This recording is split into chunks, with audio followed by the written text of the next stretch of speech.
इस मकाम से वाबस्ता चंद दास्तानें ऐसी भी हैं जिसकी वजह से इसे शैतानी त्रिकोण भी कहा जाता है। इन दास्तानों में बहरी जहाज़ और हवाई जहाज़ का गैर फितरी तौर पर खो जाना मफूकुल फितरत वाक़यात शामिल हैं। नाज़रीन गिरामी, बरमूदा ट्रायंगल को जहाज़ों के एतबार से अफसानवी सी हैसियत हासिल है। बाद में आहिस्ता आहिस्ता मुख्तलिफ मुसन्निफ़ीन और नावल निगारों ने भी इसके मकाम के बयान को अल्फाज के बामहारत और अंदाज़ो ज़बान की आराइशो ज़बाई से मज़ीद पुरअसरार बनाने में अहम किरदार अदा किया है। हैरानगी की बात यह है, बरमूदा ट्रायंगल जिस जगह पर वाक़ है ये बहरी जहाज़ों का सबसे ज़्यादा ट्रैफिक वाला रास्ता समझा जाता है।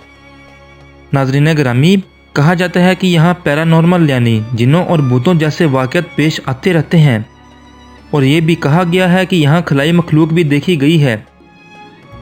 नाज़रीन गिरामी, मामला कुछ यूँ है कि एडवर्ड जोसन नामी रिपोर्टर ने पहली दफ़ा 1950 में